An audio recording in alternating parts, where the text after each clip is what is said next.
درود بر همه ایرانیان عزیز. وقت شما بخیر. یا هم امشب خدمت شما عرض شود که با جگر سفید در خدمت شما رسیدیم. عمدن الان فیلم میگیریم که بدون ما خودمون هم مخوریم. بعضیا عده وجود زیاد دارن. این جگر سفید برای تمام افرادی که هر نوع مشکل ریوی دارن باید مصرف کنیم. اگرم ندارین بازم مصرف کنیم. سرشار از پتاسیم. روش پخشم سیرابی رو قلیه میکنیم. ببخشید مهم میگم سیرابی. جگر سفید قلیه میکنیم. 3-4-5 ساعت میذاریم آب پز بشه، پخته بشه.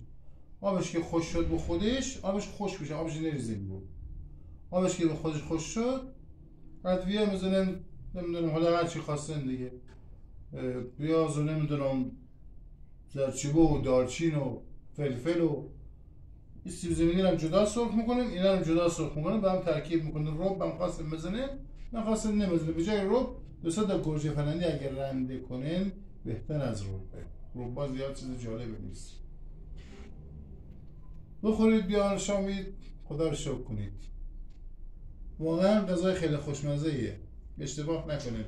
بعضیا میرن جگر سیاه میخرن و کلی به حساب خودشا کلاس میذارن. خاصیتی از جگر سیاه بیشتر.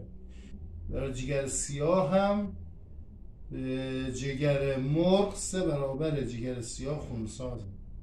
مجریان باشید. شب همگی بخیر. یا هم